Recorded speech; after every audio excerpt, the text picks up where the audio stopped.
public citizens here. We can dispense with public input. The next item is the review of the minutes from the October 10th. Does anyone have a comment or a question about the minutes? I didn't see them. It was just now looking for them. Did they come from Bobby? They did. And they're, if you look on the... Which date did she send that?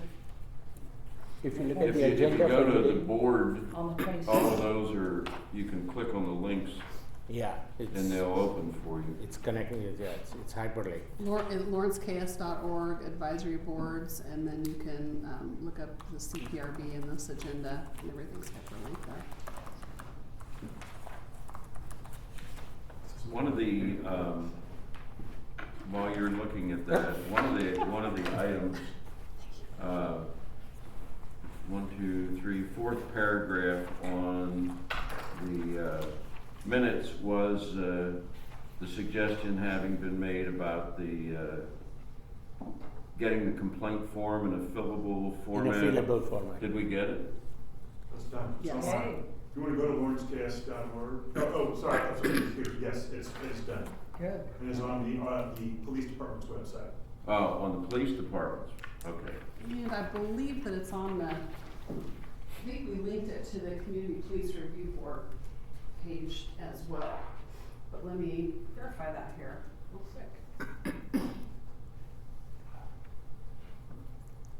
We haven't done that yet, but we will. Would you please? That would help. Okay. We have board members present with the exception of Tanya Salvini and Brooklyn Mosley.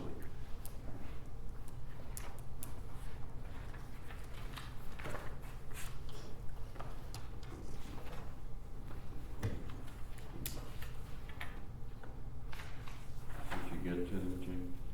No, it's orange. Here.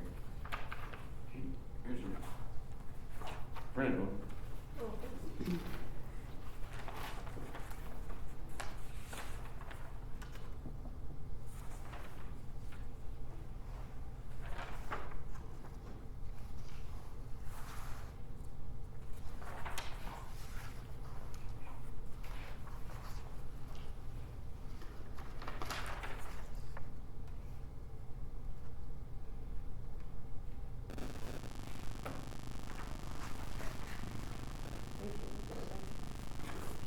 Are you looking for a motion? to approve? I'm looking for a motion to approve the minutes as written. I second it. All in favor? Aye. Objections? No.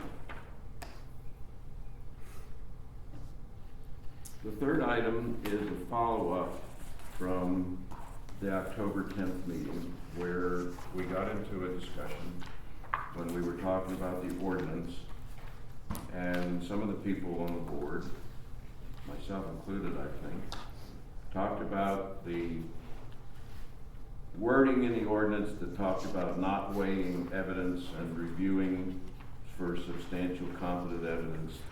And the Diane said that if the board had concern, to recommend, that we could always recommend a change.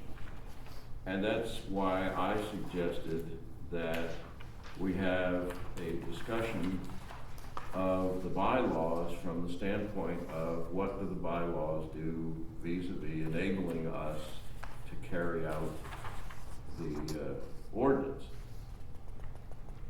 For example,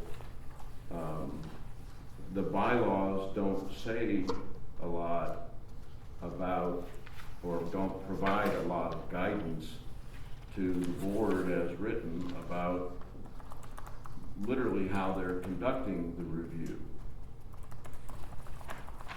And I have a comment or two about that myself, but Sanjay, after you've read I was just gonna call on people individually, after you've had a chance to read the bylaws, did you have any comments or questions, or specifically recommendations?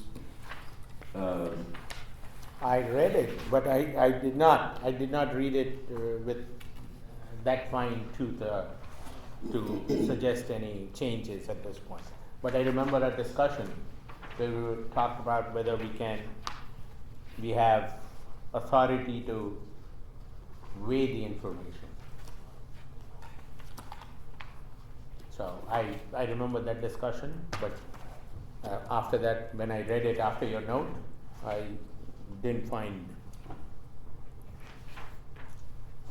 where to build it in. Okay. Well, as other comments are being made, if you had any other recommendations that you would like to make at the end of the discussion, Okay. we could do that if there's something that comes to mind. Jane?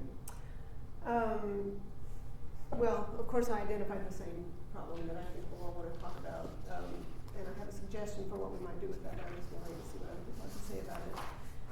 The other issues that came up for me, one is that it's just a suggestion and a hope that we can get training in the police department's current investigation processes, which the bylaws say that we should have. I would want to have maybe some examples, fully redacted, of course, because of the privacy information and names. Names don't matter. But to me, it would be very helpful to this board to know what sorts of complaints the police have received and how those, what the protocols are for the investigation of that. That's still really black box for us. It's just that we know that that's something that may be out there in our future, but it would be helpful just to know what the police procedures are, and the bylaws suggest that we should have a workshop to teach us that. Okay. Any other suggestions?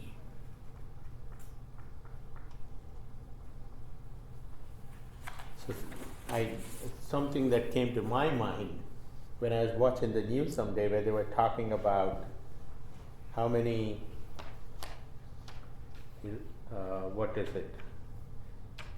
rape kit samples were destroyed in some community, and they were not saved as far as the investigation goes. How's that germane to us then? So if we are talking about community bias, then means if there's a destruction of evidence, how do we handle evidence that comes in? So that's back to sort of like what Jane is asking. Well, I sort of read, the way I read, subject to other guidance, the way I read the review of the appeal by the board is it's going to be up or down. You're going to affirm it and say that the requirements have been met, the evidence is right, and recommend that the report be approved by the city manager, or you refuse it and you say this doesn't have the evidence and we're unable to make a decision and we would like some additional information. So we're not doing an investigation, we're not doing that, but we're not going out to make a judgment on a particular piece of evidence. So if I step back and ask the question, are we always in a reactive mode? Can we be proactive? The answer is we review. So we are always reactive. We review, but we do not reweigh. But we make suggestions, right? We can, every year we can make suggestions to, this is some training that would help the police. That's right, as long as it's related to racial or other bias-based policing. Yeah. Okay. So that can be proactive, those suggestions. Yes. I was in the ordinance. I wasn't in the bylaws. But that's part of the. What's the section? section 3, Article 11, section 3, right? That's where we Are were. you in the bylaws of The- the ordinance that created that? I am not. I was. Let's- I let's- was. Hold on, hold on, hold I on. have a suggestion, let's all get on the same page, if we know what we're talking, we're all talking about the same thing. Well, there's a lot of overlap Okay. between the two documents. When you're talking about evidence and what we do with it, it's in the 1-2504D about what the board reviews. 1 and 2, yeah. And what the board reviews. And it says reviews but does not reweigh it, and it doesn't make determinations about whether the witness is credible or Then I have a comment. That is not germane to the bylaws. And I thought we were talking about the bylaws. not. The question is, should that guidance or be reflected in the bylaws? That's my question. Should that be reflected in the bylaws? You know, we're not debating what the ordinance says, we don't. But should that be reflected in the bylaws? Did that answer your suggestion? So I throw my hands up. I say, what's the difference between the ordinance and the bylaws? Bylaws is how we want to be governed, and ordinance is how the city passes it. So the ordinance is the legal framework for the board. Okay. Establishes the board, defines your purview, your scope, and general information about how you operate. The bylaws go a little step further in terms of how you operate as a board. So, it's defining things like some of the details of how exactly you're conducting meetings, your officers, and that kind of thing. Both require city commission approval. Okay. So both have been approved by the commission. You could, it is in the scope of an appropriate review of this board if there is either a question or a recommendation that the board has regarding the ordinance. I think that is okay to pass on to the commission. You can make those recommendations if there's a change or clarification somehow that the board would like to suggest. That opens up the ordinance, and that's up to the commission as to whether they want to change it or not. The bylaws are within your scope to make changes, but those changes are subject to the approval of the city commission. And my thought on some of this is I think there will be, as the board evolves over time, if you kind of think a bit about your bylaws and then procedures that the board might have as a bit of evolving, because as you go you may determine that those are things that you want to have in place, and at any time those are things that a board can put in place as you might see appropriate. Good. Thank you for clarifying. That's under 12511, so I'm making it, that the board shall adopt any lawful rules, regulations, Yeah. and bylaws that deems necessary for its operation, and that those will be approved by the city commission. Phil, did you have a comment? No. Stephanie? Yeah, Tony, you were asking, I think kind of generically, I'm following you on underneath the ordinance, any particulars other than just the bylaws?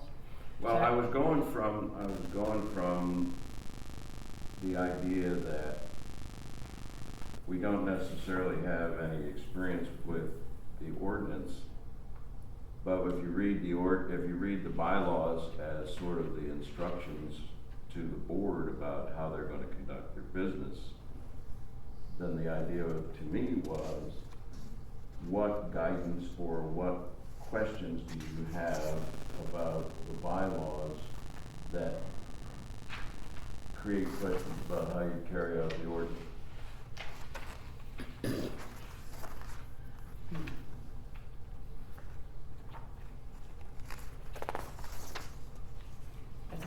going with my thought, but, but I wanted to kind of piggyback to what Janet said as far as training, if I can just kind of put this out there.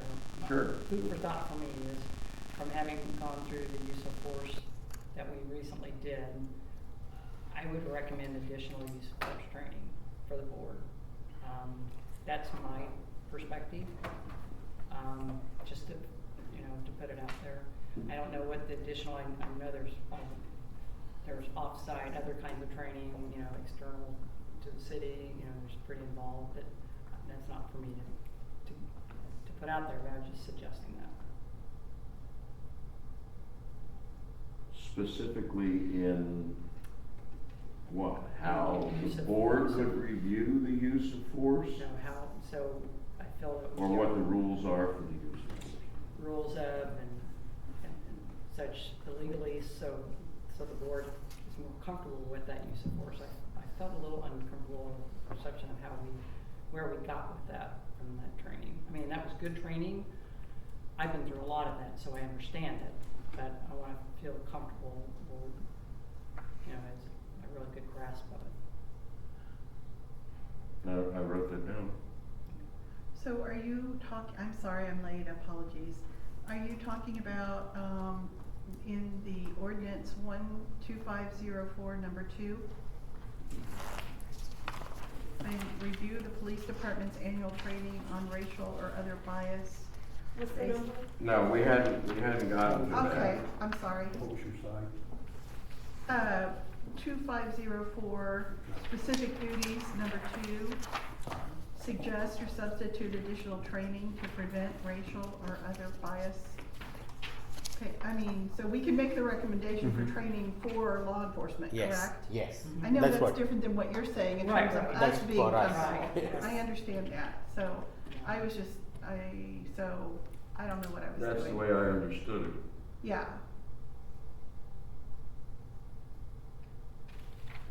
Well, I wouldn't, I don't object to further training in the use of force, but my feeling was that what we're missing is what the police do most of the time, which is not the use of force, which is things like, I don't know, because we haven't had that workshop yet, but even your statistics, those are the rare occurrences, and what you would mostly get complaints about would be other things like somebody says you pulled me over because I'm Yeah. a minority Yeah. person, or, those kinds of complaints. It's more of like a citizens academy training. I mean, something so you get a kind of a I don't know broad. that term, but that sounds pretty good. Well, there is such a thing, I don't know if you still do that or not. I guess, I don't know if it's, use of force is a topic of law enforcement, and I think there might be a lot of questions, but ultimately those questions will arise should a case get appealed to you.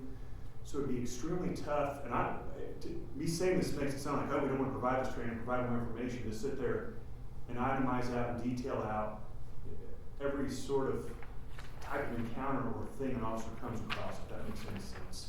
It might be more relative to, and I don't know how we do this, but let's say we do have an investigation that gets appealed, and you now have questions about how traffic stops are conducted. Yeah. I don't know, I'm not saying that we couldn't, on the front end, give that, that would be up to everybody, but it might be better to answer questions as they come up.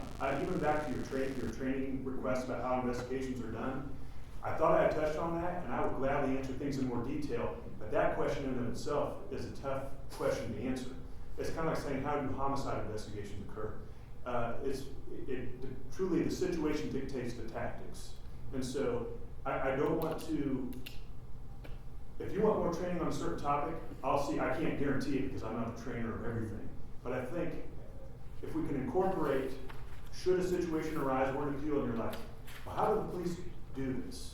Then maybe we can incorporate that training into the review. And I don't know if I'm even stepping now outside what the city ordinance allows. But I think it'd be very tough to give everybody a academy level, or even sort of a base level understanding. Even, I know you mentioned the Citizens Academy. I would argue it's information, but I don't know if that would satisfy every inquiry somebody might have after reviewing a police complaint. Can you tell us what that is? The Citizens Academy, we've not had one in a while. We are looking at having one coming up. But it has been some time. There is use of force. We've put people through car stops. What's that? Yeah, it's like a week long. But even then, it's kind of exposure to police stuff, if you will, but it's not necessarily a truly nuts and bolts, this is how the police conduct themselves. I don't. If I may, it is a good overview. It is, I mean, it's a lot in a short amount of time, so it's very consolidated, but it gives you quite a broad array of, to your question about investigations and how do they do what they do. It'll give you a pretty broad overview. It's not. But that's correct. I mean, I guess search and seizure is another one, and I believe Maria gave a brief or a presentation on that.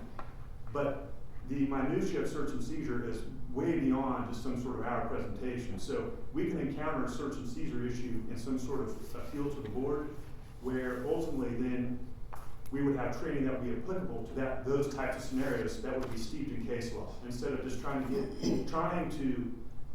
train everybody on everything police. I think would be tough, but I'm not against that. I just think it would take quite some time to have everybody be generally proficient in those topics. I agree.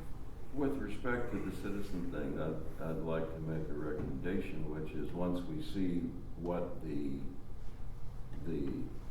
agenda is of the training, Sure. then we could determine whether, as a board, whether it's something that we thought would be beneficial or not.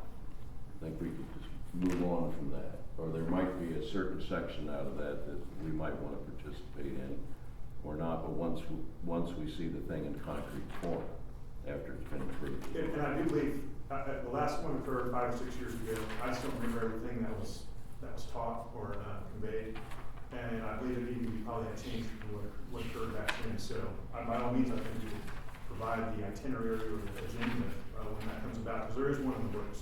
When it's going to happen, I don't know. So, officer, I hear you saying that it's difficult to train or bring us up to date on everything that the police does. I have 2 points to make. One is, if we get the briefing based on the case in front of us, I'm worried about the biases creeping in, and the importance is spiking. So rather than that, my thinking is, as the police department knows where, in what situations it's got its distribution, frequency distribution of what interactions it has with the public, and then let's cover, I don't know how distributed it is. I don't know the data, so I cannot. But if there's one which is 50%, then we want to know how that is done. If there's another which is 25%, then between those we've covered 3 or 4. You're talking about police interactions and data collected as far as race, sex, gender, etc. Is that I don't think I quite understood what you're saying. No, all the interactions that you have with the public. So and I would have to check. I do not believe we have that information where we could hit a button. But this is exactly who we interact with on these certain instances. But there is a process coming in place, and I don't even know what it's called. Okay. Where some of that information will become available, and I don't have time. Then it's ad hoc. That information is, as a general rule, without knowing the exact topic, is not currently available. Well, we'll get a better idea of what is available when we review the annual report. From the police. From the police. Yeah, that's the. And to reiterate on that report, are you talking about the report that we supplied to the Attorney General's office?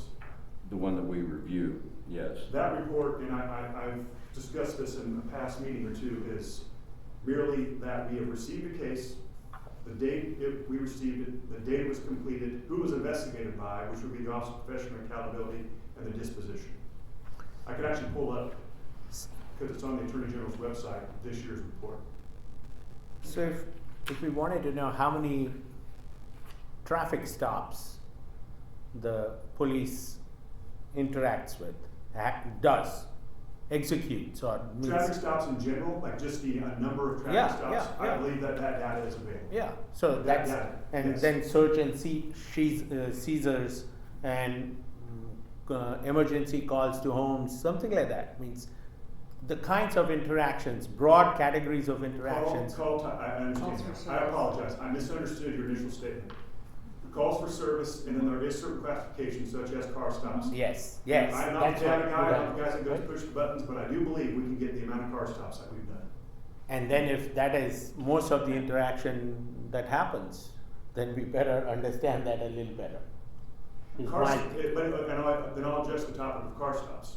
That is a very broad, you're talking about the tactics of car stops, you're talking about the ordinances that go behind it, and the decisions to stop cars, and also search and seizures, very Yeah. much relevant in that deal there. So it's very tough to say, this is how you do a car stop. Because every situation dictates how you do a car stop. I know, that's even a tough thing in training new recruits, is saying, you shall do this, because there's not a lot of shalls, there's a lot of gray areas on law enforcement. So, but once again, I have no issues, I mean, if it comes up in other deals of requesting more training, that's for you folks, that's not for me to say no to. That, you know, we get to the fine point where we're not A police force. we're not responsible for the daily supervision of the police force. You know, we're primarily for appeals, and we're primarily, the other side of it is to suggest, you know, outreach by the police and areas where that might be, and of course training for ourselves, but the outreach. And there is, in my mind, a very strong need for this outreach. When we saw the use of force demonstration and the training, you know, especially in the days where now you have not only open but concealed carry, it's like a policeman is approaching a citizen already in a state of apprehension. Okay, well, there's a lot of training that goes in to the police officer as to how to approach people. I don't know, as just an aside, I don't know whether if an outreach would be useful for if you are interacting with the police and understanding that the policeman's concerned about his own safety and you're concerned about yours. That's that kind of a thing is where we could make a recommendation in terms of outreach. I think we beat that to death enough for right now. I have just a couple small questions. In Article 3, Section 3 of the bylaws, it says the board elects officers at the first regularly scheduled meeting of each year. So we elected officers in October. And that wasn't really our first regularly scheduled one because we had one training in September. Yeah. But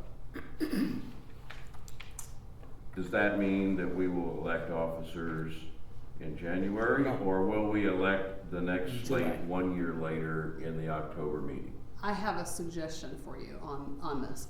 I think that, and oftentimes when you create bylaws like this, you're creating them on a template, and then you realize, oh, this doesn't work quite so well given the timing of when we started this board. And I think there's a couple of examples in the bylaws like that.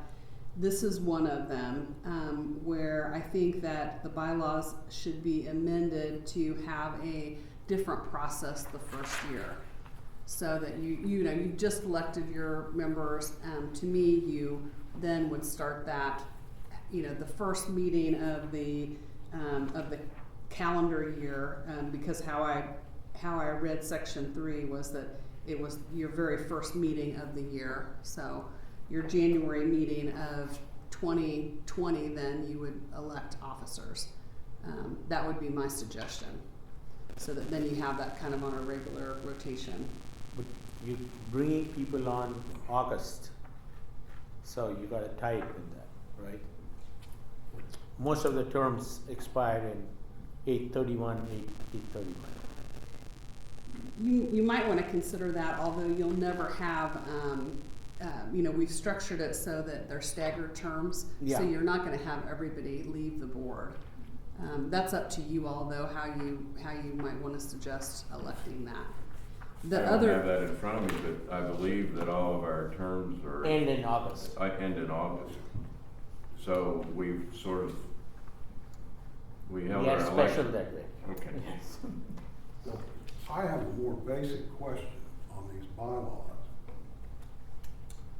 As I read section 12511 in the ordinance, it says the board shall adopt any lawful rules, regulations, and bylaws it deems necessary for its operation. Unless I've missed something, I don't remember this board adopting these bylaws. No, the city commission did when they created the board. So oftentimes when new boards are created, that does Yeah, happen so that you at least have a framework Yeah. to begin your operations. But then, clearly the bylaws allow you to make adjustments to the bylaws subject to the approval of the commission. And there are these cleanup things. The other thing is, on Article 2, Section 5, that talks about how the initial terms were to work. These dates should be changed to August because they weren't done until August. Yeah. So some of these things are fairly minor cleanup things, and it's just however you want to work, we can fix those, and we can do those now, or we can do those later. Well, my suggestion is with this board just starting out, seems to me like we should address the bylaws, get them down like we want them first, before we do anything else. So we've got some kind of framework to work within. If you look at the roster, just real quickly on the terms, if you look at the roster, they are staggered. Yeah, right?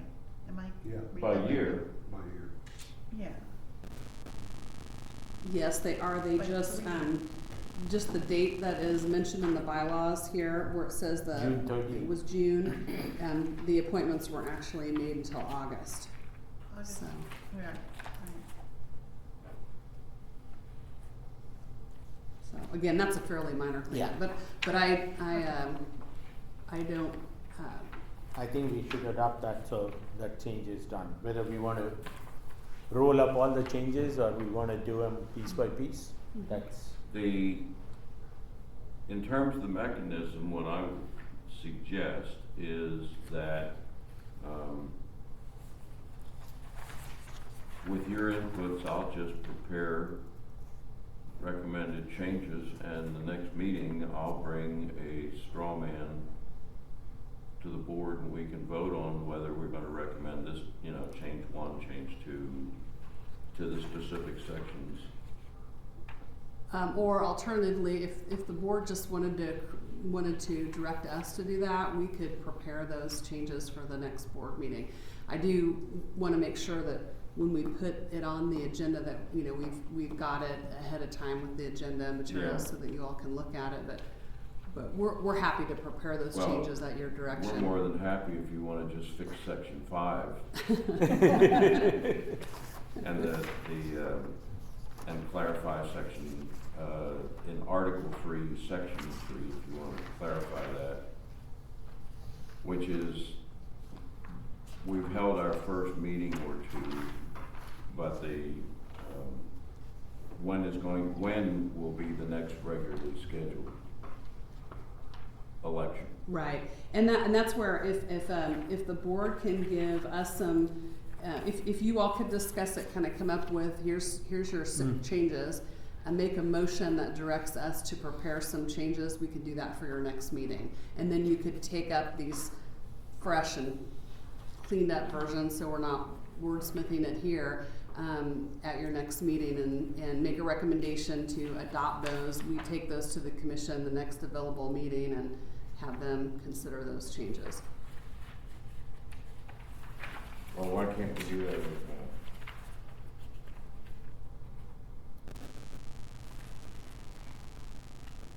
So do we? On Article 2, Section 5,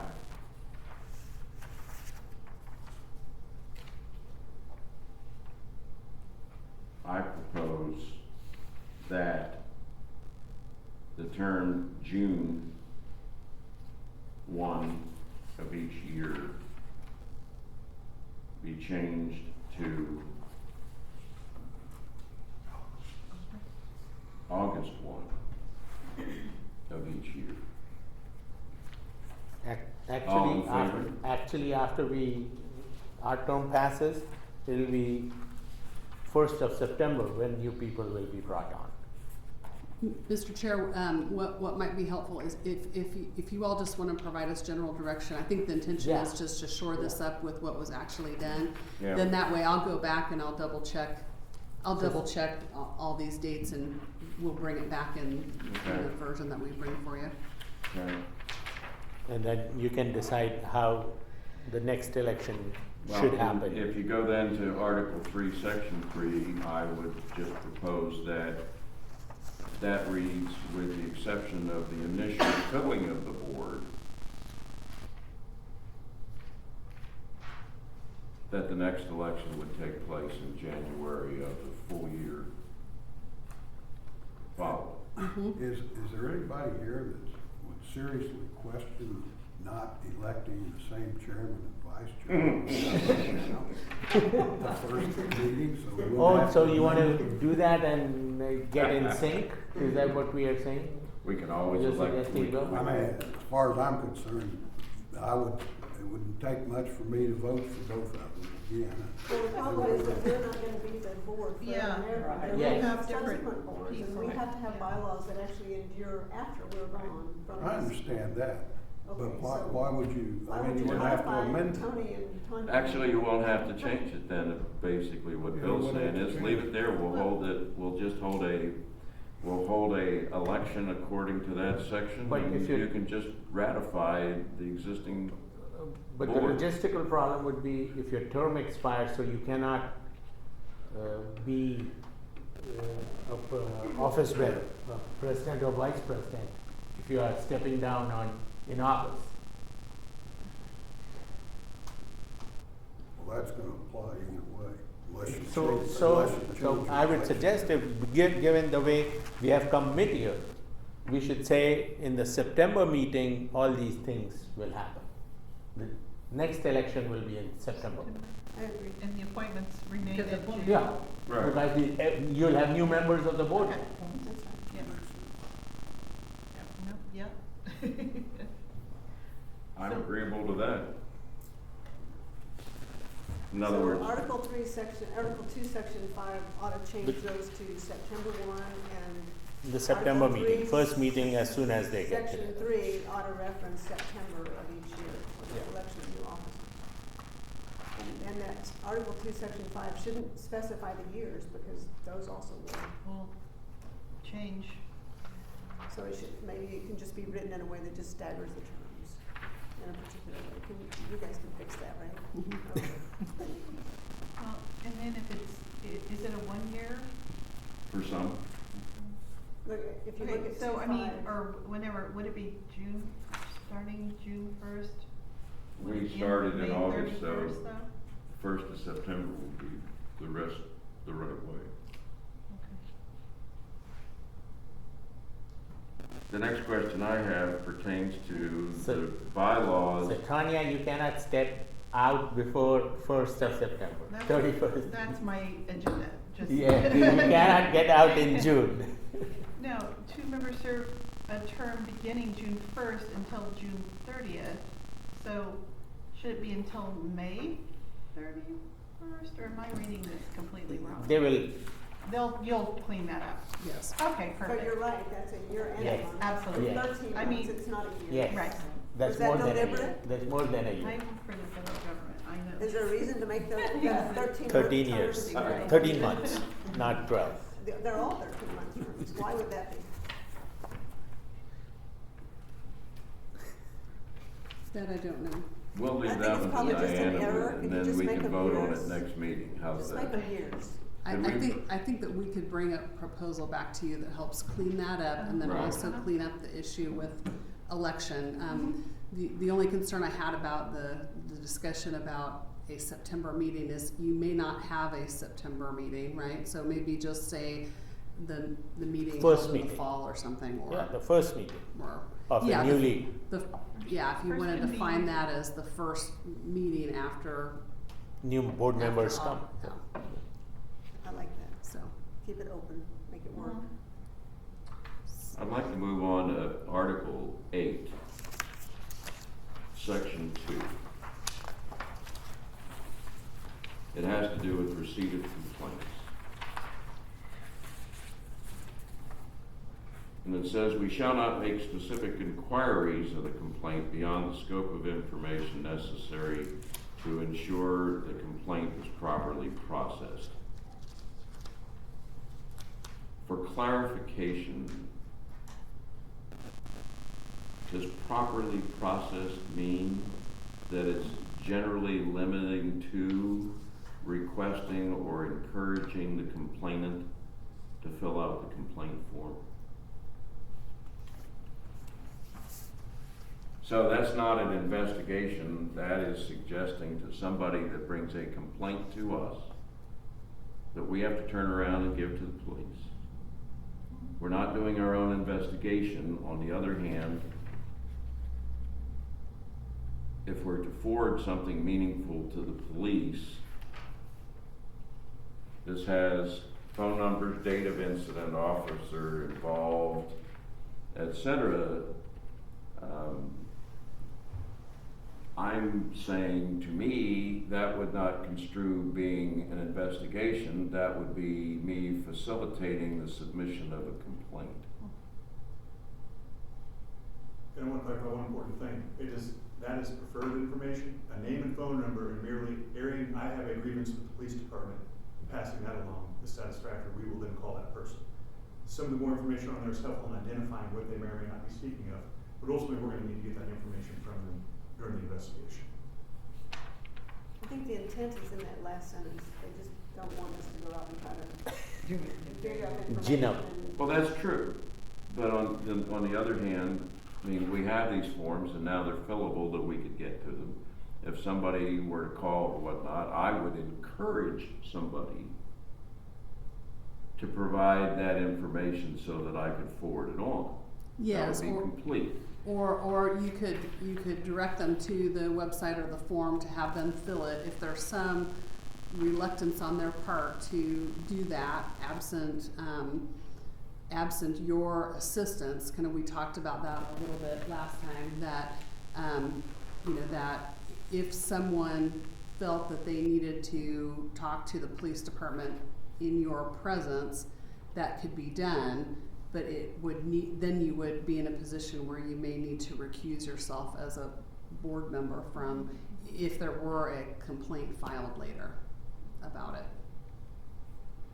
So what I would recommend, what my recommendation is in that section 2, that just says board members should encourage the complainant to fill out or provide the information contained in the complaint form, but regardless should provide the name and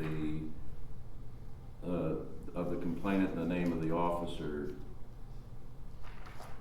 to the police.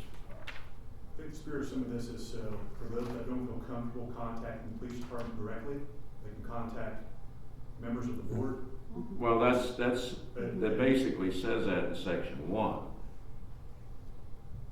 That says they may receive a complaint. The question has to do with the thing that says we process a complaint and we don't do anything other than making sure that the complaint is processed. I'm just saying that I'd recommend it, words to the effect of we encourage the person who's making the complaint to provide the information in the complaint form.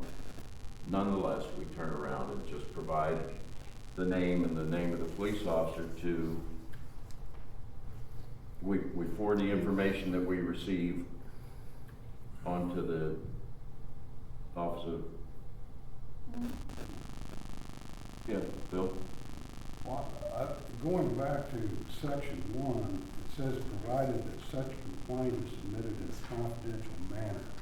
I'm not sure what the intent is there. Can you all help us out there.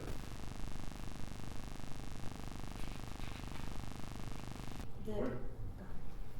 The way I interpret that one is that they don't come here and stand at the podium and say, I want to complain on an officer. Confidential meaning, whether it be via email, via phone, catching you in a coffee shop or whatever, but not coming into this open public meeting and saying, I want to complain on officer so-and-so. Well, and the reason I'm asking that is the next paragraph in section 2, we've got some prohibitive language. That's a prohibition on us. It says, shall not make specific inquiries of the complaint. I'm really not sure what that means and what I am prohibited from doing. I mean, I don't want to get on the wrong side of it, but I really don't know what that means. And I don't know, maybe the commission discussed it when they were going through these. You all might be able to give us an idea. there was no discussion on specific inquiries. So I was going to add something else. Sure. I was going to ask, is this confidentiality from the board members also? If somebody comes to me and says something about the police, do I have a wall here? That, I don't know. Or can I say, somebody talk to me about these? I think we can't talk at I a certain number. read that as saying you receive it yourself and you forward it because there's it's a wall not, here. because it's not an action for the board until the police is Okay, finished. so there's a wall Right here. here. Correct. Okay, good. But Bill, wouldn't section 1 here that you just mentioned apply back up to section 5, the preamble? No, because section 1 of Article 8 is dealing with receiving complaints by board members. And they can receive complaints provided that such complaint is submitted in a confidential manner. I'm not sure what you're trying to, what you want us to do. I think it's directed toward the person making the complaint. In Do other what? words, not in a public forum, is that correct? Right, and there is the admonition in the bylaws about, Public is allowed to speak, but right, the public can speak, but not about specifics about a complaint, Right. that wouldn't be encouraged. So I think that's the intention, but again, unless, Maria, I'm trying to recall whether that was language that was also mirrored somewhere in the ordinance. Do you Which one? Oh, it is. I'm sure It is the purpose of the board. So 1-2502 does have the exact same language. And I guess my question is, can you all give us some help on what the intention of the commission was there? On confidential manner? On what that means, that we can't receive anything, we can receive complaints, but they've got to be submitted in a confidential manner. I think it was along the lines of what Sergeant Ernst was getting at, which is that, you can That receive. just can't be in a public forum, is that it? Right, or discussed in public where the officer is identified. I think the intent was to protect the privacy of any witnesses and the officer until it gets vetted by the police department. So it could come to you by email, by written letter, by phone call, they can catch you after a meeting. So then, I'm thinking that, so we need to be mindful that we don't take them in public forums. Are there instructions out there for the person making the complaint to make sure that they know that they should be doing it in a confidential manner? they would not know. The ordinance does use the term confidential manner, but it also has language about public comment. To the people Section who 5. are complaining? Yeah, It's a- 2510, it says, it talks about the board chairperson allowing public comment, but Yep. such public comment shall not include comments regarding individual officer Yep. misconduct. All right. In section, let's see, it's Article 7-5. 7, Section 5 of your bylaws has that admonition about public comment. And I was sharing with the chair ahead of the meeting that I forgot to I'm gonna print that actually on your agenda. Every time. Every time. so that that's clear. And then also, you know, when public comment is being open, the chair should always read this so that we don't have a situation where somebody's coming up and telling a story that would be inappropriate. So, But I'd like to go back to that section 1. If a board member is someplace in public and there are more than just the complainant and the board member, the complainant wants to tell the board member about it and make the complaint where there are other people that can hear that, is that in violation of this confidential manner? so, I'm just checking that. I mean, it's So here's- a prohibited thing for the board, and I'd like to know what I'm prohibited from doing. what I was going to answer that for Tanya also is to say, if somebody comes up to me Well, it's just. and I'm having coffee with 3 other people and starts babbling, I gotta say, I cannot take it. Yeah. It's confidential, let's go out. I gotta quickly spring my board hat on, otherwise, So that's a little more limiting than what the officer, and because I cannot let this person talk about anybody else with 4 other people. And then I say, I accept your complaint. That would be unjust. I think So- the ordinance does, I'm sorry. No, so what I was going to say is I would say, yes, I hear you, let's go out, talk.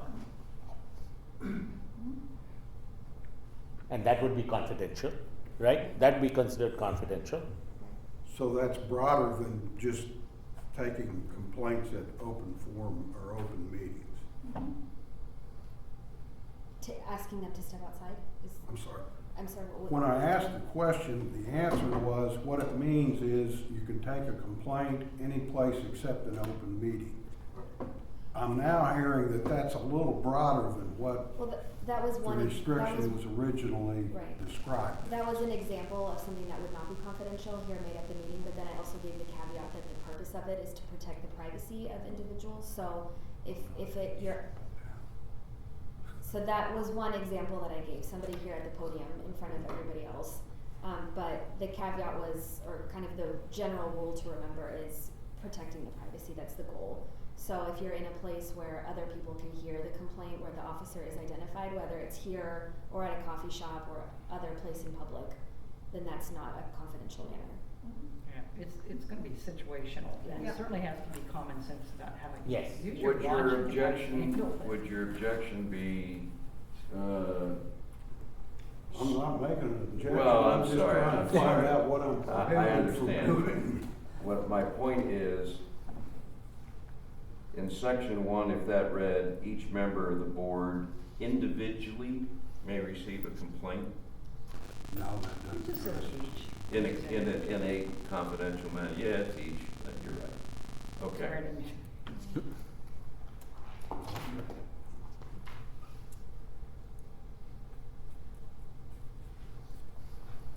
I think the whole confidential is we're just trying to keep it within, it's gotta be Yes. reasonable, keep it, Protect. what we know is defined as what's confidential. Well, You know? this is exactly what I started off to say by the bylaws, and this is how do you do it? How do you receive a complaint? Exactly what Bill's saying. So, may we have some suggested language at the next meeting? About how to handle a complaint? Well, How what to that receive. means, Yeah. you know, define what a confidential manner is. I.e., 1 is easy, not at a public meeting. 2, in a confidential manner when others are not Present. are not present. Mhm. So what we could do is we could type up something that would be perhaps a policy or a procedure that goes into more depth about defining that. Is that what I'm hearing that you'd like to have? And those are things that I envision will be identified by this board on things that we may not even be thinking of today. As you go Yeah. on, you may have these things that come up from time to time that are important to provide a little bit more parameters to. I hear what you're saying, because those are the kind of things as we go along that would be specific agenda items, and we could say, agenda to discuss whether section this and this and this should be amended to do this. That's easy, okay? But here, we're looking at, this is the, this is so broad as, Right, you're wanting a. I'm wanting specific guidance from council regarding what does a confidential manner mean? Because we have a prohibition and then we also have a shall. So what does it mean? So where I read this is Article 6, Section 4. And because I was going to ask for a preamble in Section 8, but it says confidentiality is of utmost importance, utmost or utmost. Okay. Each board member before serving as a member must sign abide. So we are bound by this confidentiality agreement. And here again it's the same issue. No, you get it on, you get rid of Do what? it. It says you know you get it on, you get rid of it. Well, that'd be fine. If there's no So- additional comments or questions, I'd like to go ahead and move on to the next item in the agenda. Well, I use- I was just gonna say, in terms of confidentiality, if you know the intent of putting that in there is to protect the privacy of the nature of the situation, Both the names and all of that, that would be your first question. Someone's approached me. Is this confidential? Are there other people present? If so, you need to move out of the situation, where you're more private, right? I think the situation, that's why we're asking it, because there's a situation where somebody who's aggrieved about something isn't really worried about their privacy. Yeah. They're gonna say But what if they we're trying to want, and protect if it. somebody else hears it, but they're not being worried about their own Right, privacy, but still it's our doesn't relieve responsibility the to obligation do on that. our part. So let me ask the question, if that happens, have we registered a complaint or not? Somebody walks in, I'm having coffee with 4 people and tells me everything before I could say, stop it. Or even if I said, stop it, they kept on saying it. Is their complaint registered? You would need to pass along the information to us, but yes, all means. So That- that's that- non-confidential. Yes, I hear your folks' concern about this I hear what you're saying. I believe the spirit is prevent somebody from walking in here right now and going, I want to complain on Officer Smith because of blah, blah, blah. It'll be the job of Mr. Mitchell to say, sir, I need you to stop. We'll talk to you about gather this information in private, you can report to Sergeant Ernst. But I understand, and if you're at a coffee shop and somebody comes and approaches you, it's common sense rules of that. And so, if they're screaming, yelling, if you can try to talk to them in private, if not, get the information and pass it along to the police department. How it's actually delivered to you, especially when it's out of your control, is irrelevant to us. Okay. Ultimately, we will Okay. be talking to that That's person. good. Good, that helps. I want to go back to the original meeting and saying is, any shred of information you have about a police complaint, we will take. It may or may not actually be a complaint, but if somebody calls and says, I saw an officer do X, Y, and Z at this intersection, I don't want to tell you anymore, but you got a time and date in the intersection, pass it along, I'll look into it. I'm not guaranteeing a result, obviously we have limited information, but anything grievance worthy about the police department, pass it along. So and it would be, I guess registered would be, to use your terminology. Okay. Thank you. Yeah. That helps. Now, Tony, before you move on, because I thought one of the priorities on today's agenda, because we've gotten through a lot of things on the bylaws, is from our previous meeting was really about ordinance 2504. 2504. Or the whole wording about, and which takes us to the whole bylaws under that in Article 13, it looks like. And I guess I would like to understand, Diane, how where do we, if we wanna make some amendment, cause I think we really wanted to dig into this re-review, that part of the, under number D, where would we, do we build that in these bylaws under Article 13? Is that what we do, or do we actually change the ordinance itself? I guess- You're now talking about where it's talking about the 2504D. the weighing of evidence. Right, and we really wanted to, that's where we really wanted to focus when we left off. We'll review the evidence and will not reweigh it. That I think was, that's something we really wanted to do some changes. So a change there would require a change in the wording of the ordinance, which this Okay. board could recommend to the city commission Okay, be a change that they would need to take up and take action on. okay. So I think that's, Tony, where you were really wanting to go when you first started. Well, and I think the mechanism for that is that each of you can, who has a question on that particular one, send me your recommended wording, I'll consolidate it. That is, you can send that to me on email, and then we can Well- make that a recommendation as part of the agenda for the next meeting. It's a whole quorum thing we can't. Yeah, Mr. Chair, the challenge with that is an open meetings challenge. So what I would encourage you to do is if you wanted to have a discussion about this particular provision, I would suggest that you put it on an agenda and say that you want to talk about the ordinance and have that discussion. And then, and perhaps then that also gives some time for the board members to think about how you might suggest clarifying this. And then you could have that be a discussion at your meeting, and you can make a motion that would be passed on to the city commission. Because Jane, you had some specifics on the I do. re-review. Yeah, so I thought you, yeah. Well, we're not in the bylaws now, we're in the ordinance. Right. And if you wanna just talk about this spot, then I Yeah. can talk about that spot. It seems to me that we can just strike everything after the word evidence, and then we're in the clear. It says, in its review, the police department's factual findings, the board will review the evidence, period. That should be the end of it, but will not reweigh it, which opens up this total contradiction. And we don't need to have that contradiction, we can just say the board will review the evidence.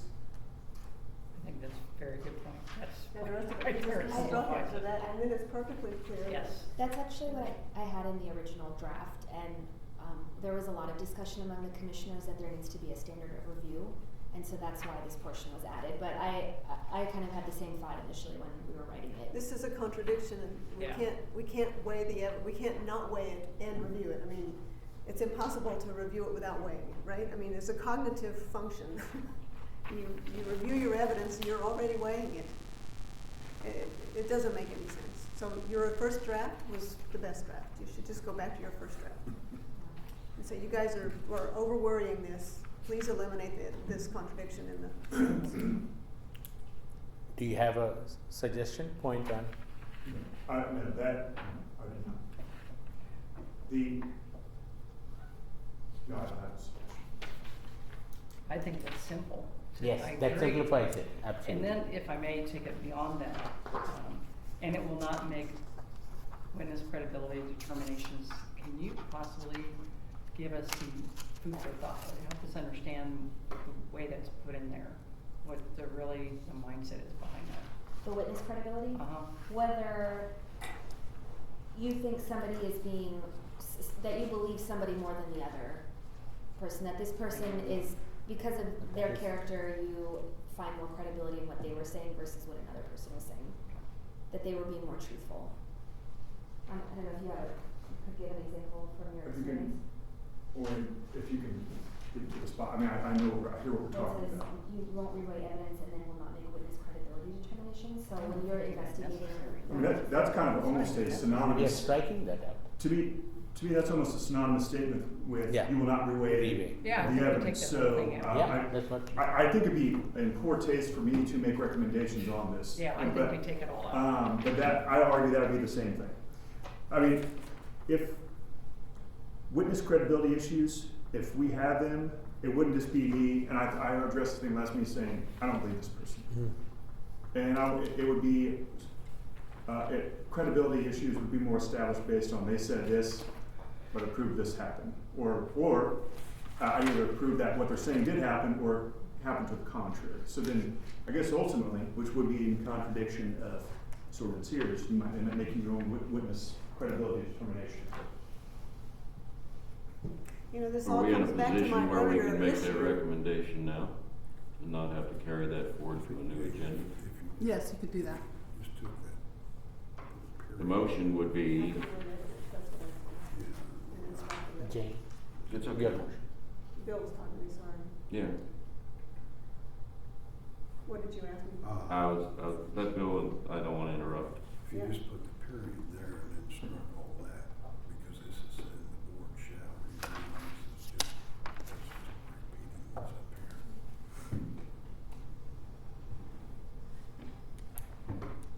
Well, that's not a sentence, and it's reviewed with respect to police department's factual findings. Yeah, it has to end there, we'll review the evidence. Hold on, I'm saying, put a period here and then. Put a period But of conclusion. that's not a sentence, Bill. You have to put it after the word evidence, and you have sentence. And we are gonna review the evidence, aren't we? Are we not gonna review the evidence? I don't think so. Well, we should, So, yeah. yes, we absolutely should, and it should I mean, just say, what in are its we here review, the for? police department's factual findings, the board will review the evidence, period. That's what it should be. I agree. Take the whole rest of that out. Well, that was my suggestion. We'll end it after evidence and Yeah. scratch the rest of that sentence. It just says we'll review the evidence. So the recommendation is Motion on the table. at the end of,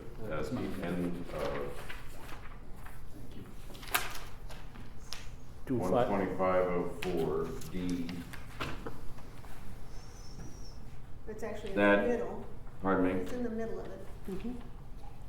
that paragraph be modified to end with the sentence, in its review of the police department's factual findings, the board will review the evidence, period, striking the remainder of the paragraph. Well, No, actually, no, that was no. not my Only the recommendation. sentence. Was the remainder of that sentence? yeah. Did we have problems with the rest of the paragraph? I think it's redundant. If the board concludes evidence is That the sufficient, evidence is sufficient? Cause that's just deep. It is, I mean, it's kind of stating the obvious, but it also doesn't set up a contradiction.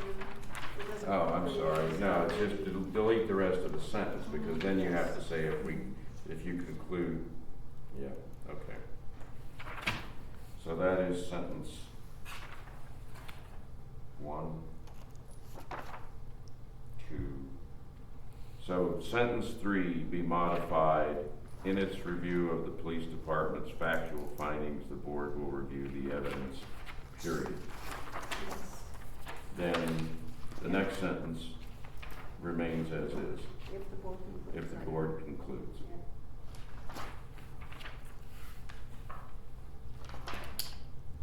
All in favor?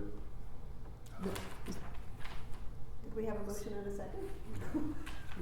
Yeah, motion and a second. But I'm in favor. I am in favor. May I have a motion? you made the motion. I made the motion. I seconded. All in favor? Aye. All opposed? See, you elected a chair who never read Robert's Rules of Order. Are there any other comments Yes. On the bylaws? on the bylaws? Well, I'm still on the ordinance, since you brought us back to the ordinance. I I'm on did. the ordinance. Okay. So let's go down to 12506A2, which is in qualifications to be on this board. Be a resident of the city of Lawrence, Kansas, or own a business within the city of Lawrence, Kansas.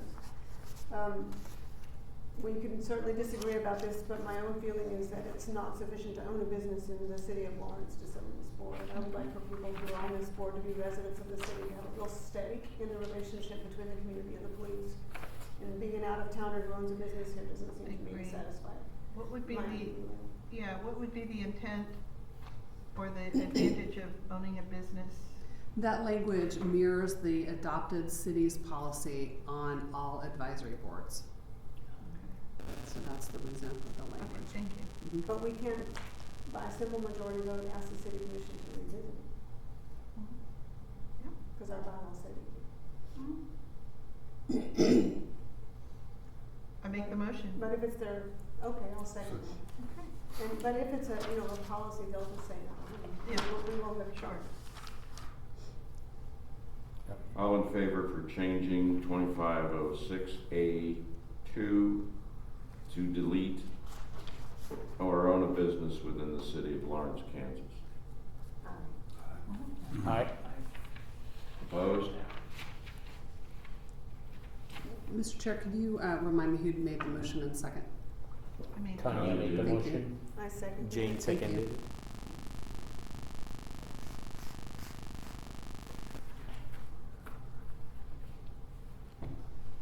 We're rolling. Are there more? I think that was a good move, and I'm just gonna, my feeling is certainly having a stake in the community. If I were a law enforcement officer in the review, I would want a Lawrence resident reviewing me and not someone from somewhere From somewhere else. Topeka or some other Yeah. place. I think that is a fair and good thing, yeah. So I do want to come back, and I'm sorry, Tony, you said you couldn't beat that horse anymore, but I really wasn't finished beating it up. It still has to do with my earlier point that, if we have another workshop on the use of force, okay, but what I really want is a workshop on the police department's current investigation processes. So it really was not what Sanjay said, which is some statistical representation of what the police department does most of the Okay. time. What I really want to know is what are the investigation processes that the police department follows. So I don't need a review of all. I don't think we need a review of everything they do or every kind of thing they do. But I think there must surely be some protocols, or this wouldn't even be in here for us to say that we need this kind of training. And I feel like we do. We need to understand what, you're the director of this Office of Professional Accountability, right, Dave? No, well, no, it's my captain. I was supervisor. Okay. But there must be, say you get a complaint, there has to be some protocols that you follow that say, this is what I do when I get a complaint. And I thought I had gone over that in the first meeting, and once again, it's tough to be specific because to say this comes in and I will do this because there's varying levels of, once again, somebody complaining because an officer shouldn't have towed their car really is not an officer of professional accountability issue. Doesn't mean I will not handle it because I like to be a one-stop shop. Nothing's worse than getting bounced around to say, so, to say phone call comes in, complaint form comes in, that this will happen is tough to say. But in generalities, if it's deemed investigation worthy by the Office of Professional Accountability, I don't have the policy, but basically like a severe policy violation, a use of force issue would be one. It would be investigated by the Office of Professional Accountability. So how about just giving us some examples of some cases, that are fully redacted? One of the most important points that you made in the use of force workshop is that every situation is unique. Sure. And you can't predict, the situation as a police officer will encounter it, or all the multitude of variables that police officer will have to consider. So the argument that we can't talk about things because they're highly variable and they're complicated is not very strong. I really feel like you could help us here by just showing us some examples of the kinds of investigations that you have conducted in the past, without any names, without any of those kinds of details that would be sensitive or private. But we don't know what you do. We don't even know what you do. That would be something I can't say, yes, I can go over that. One is your folks would see appealed investigation for bias-based policing, so other ones, I can't speak for what the command staff would do, but I don't know if I'm going to be able to bring in. Well, we only need the ones that So might be bias-based bias-based, right? We don't need I the whole would have to array ask. of complaints, just the ones that might have bearing on bias-based Sure. policing, to help us understand how you all think about them and what you do in those cases. And me personally, just a little bit of perspective, if you will, in my time, I've been in there a year, I have one completed investigation of that exact. Let's hear about that one. Can't do that right now. Well, at some point, okay, thank you. I just wanted to clarify my point, which was very. I'd like to move on. Okay, he's tired of me now. Well, my point is that yes, we need training, and that's different. That's not a. It's not a misunderstanding of the ordinance that's coming up to. What other suggestions do we have as far as training is concerned? But it does bear on our understanding of issues like confidentiality, which Bill was raising, what we mean by that. But I'm ready to move on. Okay. I have a motion on the bylaws. No?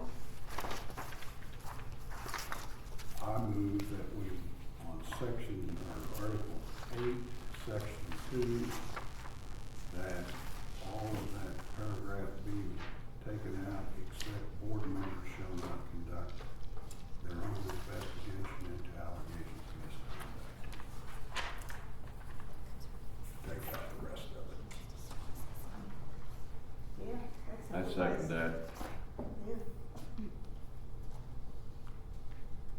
Yeah.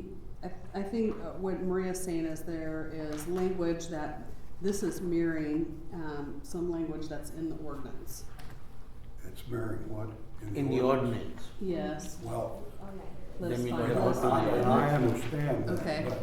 but we're entitled to amend these bylaws, are we not? And send them on to the commission. Yes. I'm moving that we amend the bylaw in that manner. I support Bill in that because the ordinance is superior anyhow. So not mirroring every piece of the ordinance in the bylaws is not required. So when it says, when you shorten section 2 to read that way, it makes it really clear. Can you repeat the motion again? I'm sorry, Yeah, the motion is to take out all of section 2 except the last sentence, which would read, the section would then read, board members shall not conduct their own investigation into allegations of misconduct. That's fair. That's very clear. We have only the file in front of us, right? The evidence in case. All in favor? I, You have another comment? yeah, go ahead. Well, I need to understand where you are in the ordinance. Yeah. Where's the Okay, matching I'm in the ordinance? bylaws. Page I 5. know where it is in the bylaws. I was wondering what it We're was not a looking result at the of. ordinance. But I need to- Yeah, I'd like to know where it is in the ordinance. I Maria, need to can know you where tell it us? is You in said the it was ordinance. reflected in the ordinance as well. 2504-8. Okay. Have the authority to receive complaints forwarded. 8. Members. 2504-8. Manner. Yes. Have the authority to receive complaints. Have the authority Beyond to the scope receive. of the information, ensure that. I don't see a problem with that because I think it's very clear as to what it's stating is that you gain the information, don't go beyond that scope. Mhm. Just make sure you get the basics and hand it off Mhm. and don't investigate it. And I think that first sentence. That's the helps language explain from there. that. Yep. I mean, I don't think it's anything redundant or anything. I think it's, because they're two separate Well, we can vote on things. it. I think we're to that point. You either agree or disagree. And was there a second? I second it. All in favor of changing section 2 of Article 8 to read, board members shall not conduct their own investigation into allegations of misconduct, say aye. Aye. That is 4 people. I see. Those opposed say nay. Nay. Abstain. I need a little Okay, so understanding. 4-1 is the vote to recommend that change.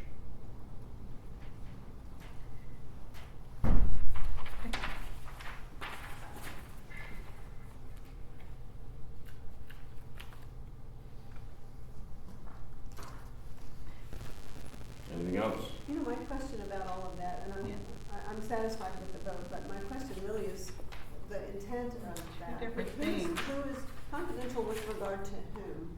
Who is being protected? When we have, in my profession, we have ethical responsibilities Yeah. to protect confidentiality, and it's always with reference to protection of X. Mhm.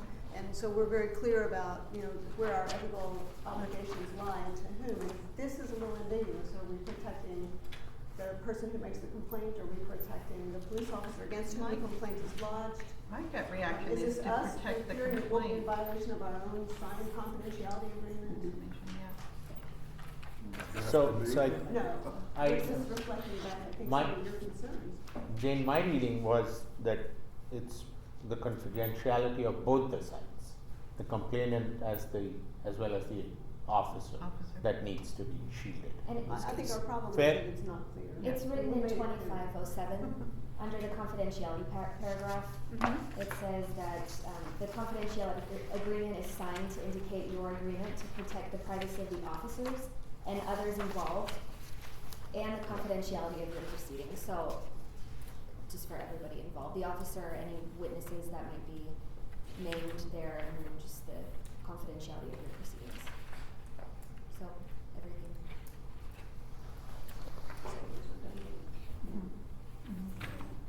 You know, Well, the confidentiality agreement speaks pretty plainly. I mean, that's language I can understand.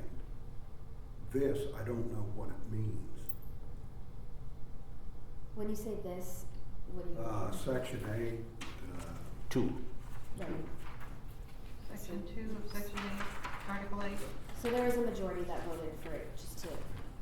or section 2, I still don't understand what shall not make specific inquiries of the complaint means. I have no idea what that means.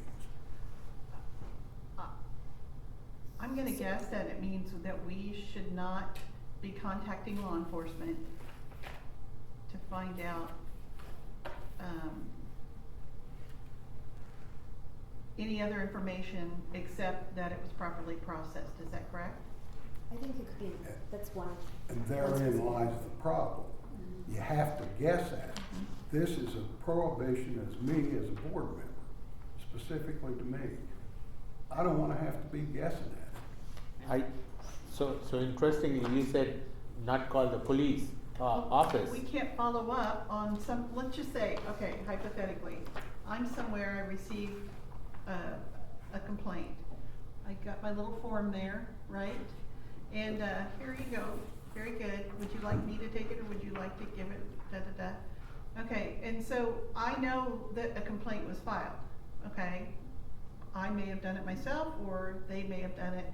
So I wanna call and follow up on it, okay? So that's what this is addressing, correct? So. That's not what I would call it. I thought about it differently. I think I thought about it that's how I completely read it. differently. Yeah. Beyond the scope of information necessary to ensure the complaint is properly processed. That means we properly process it, or? I think it's specific to the complainant. Yes. And it's yes. saying, Okay. don't go back and make inquiries to the complainant. Get them basic information and pass it on. You're done. Well, isn't that covered by not conducting your own investigation? See, that's what I Yes. thought it meant. Okay. Is I'm not going to ask you probing questions. What happened? Who was there? Why was you happy? Why you not happy? I'm not going to ask those questions. That's how I interpret it. No, you're not gonna start looking for witnesses. Yeah. You're not gonna do anything. Yeah. To me, I see that second sentence as just a continuation to explain what it is that you should not be doing. Simply. So we deleted everything but the second sentence. So Yeah. That's what we recommended. You're not So gonna- second sentence is I very was clear. trying real hard to read it in a different way, and I did, you know, the first sentence So maybe there. put something in there Yeah. specific to the complainant. Make it more clear. It's clear now. More. Board shall not conduct their own Make- investigation. Yes, requires Agreed. the complaint It is. with the complainant beyond the scope of information. Mhm. Make a motion. I think that the board voted 4-1 for the language that's there. Mhm. I don't dispute that we have sort of the understanding that you got the complaint, you submitted it, now leave it You're done. alone Yeah. and let the wheels turn as Yep. they're supposed to. And I think that's all wrapped up and don't do your own investigation. so I had another suggestion. I don't want to wordsmith, but on section 3, instead of if, can we say when? Article what? Same. Article 8, section 3.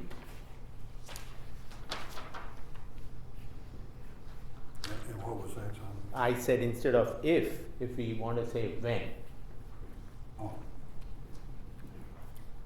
right? Because that's Mhm. leading to action. Oh, yeah, I Mhm. see that. Make a recommendation. No, if it's, When a board member receives a complaint, yeah. that simplifies it, I think. Mhm. So I would move that we change if to when. Is there a second? second? All in favor? Aye. That's, Unanimous. And the person who seconded it? Seconded, section 3, change the word if to when. Yes, under and Article I'm sorry, I 8. didn't catch who seconded it, I seconded the did. motion, thank you. Bill did it.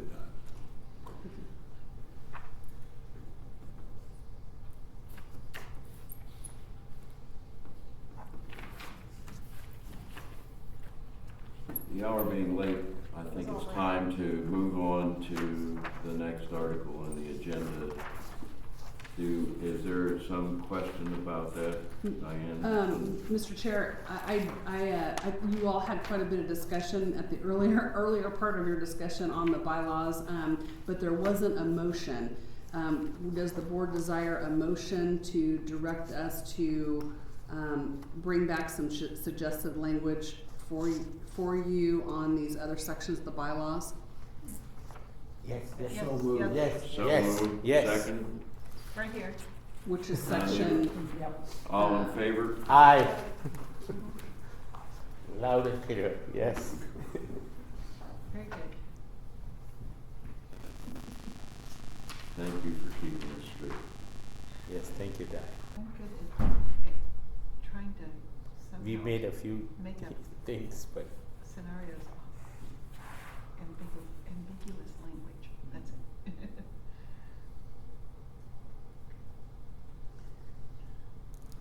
so given that, I would suggest that I bring that language back to you on Article 2, the membership, and Article 3, and you take those up at your next meeting. And then what we could do is package the other changes that you made with these and pass it on to the commission after that point, if that's okay, That sounds good to me. okay. yeah, nothing critical, so it won't hinder. Diane, is it proper to ask, when you were trying to formulate all of this for the board, I know that it was limited in its scope? I guess my understanding is, because I know I remember reading about it, and that it was limited, we're gonna put this together, but we can't do certain things. I guess, can we ask of what that, there were additions that I think were taken out, and I guess I just wonder what those were, when you're trying to formulate the board and itself and writing all of those, some of that. The best suggestion that I would give to the board is that there were multiple discussions about that. I think maybe at some point, maybe I had an inquiry from one of you, we may have put that together, but there's links to the video of the commission meetings every time that this item was discussed, and it was discussed over multiple meetings. So that's probably the best history of from the initial discussion about creating this board to what ended up being approved. I don't know that it's real neat and tidy. Right. You know, so it- you'd have to really watch that, okay. Well, my understanding from conversations with city commissioners was that they had every expectation that we would review these, that we would work with them as a new board, working with a new set of rules, that they would be a part of our charge to review them. But what I hear Stephanie asking for is, can we see the first draft of this? Yeah. Or something, No. right? And that's what she's saying, Yes. Well, when the first discussion occurred and this was placed on an agenda the very first time, there was a draft, and that would be posted with the agenda materials for that meeting. So there would be some trail there, but there was a lot of discussion in each of those meetings, quite involved, and direction would be given for some changes to be incorporated that were brought back then at the next meeting, and then there may be additional comments that were made and there were multiple meetings. I gave 7 presentations, so there were 7 different meetings that I Wow. appeared in front of the commission. Okay. And this was amended, and it started around December 2016, roughly. I don't quite exactly remember the date, but it's that far back.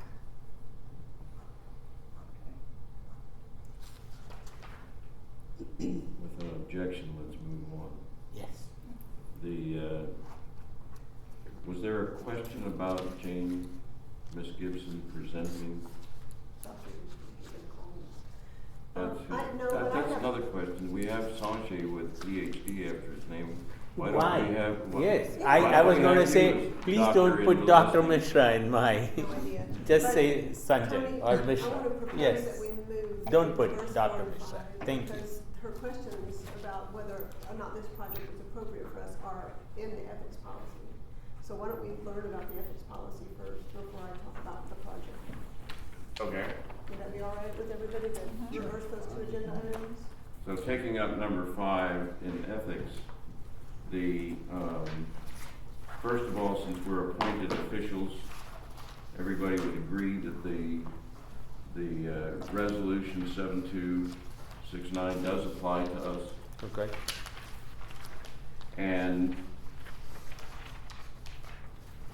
Dr. Gibson, your question would be whether this is, using this as does this fall into using being on the board as finding favor?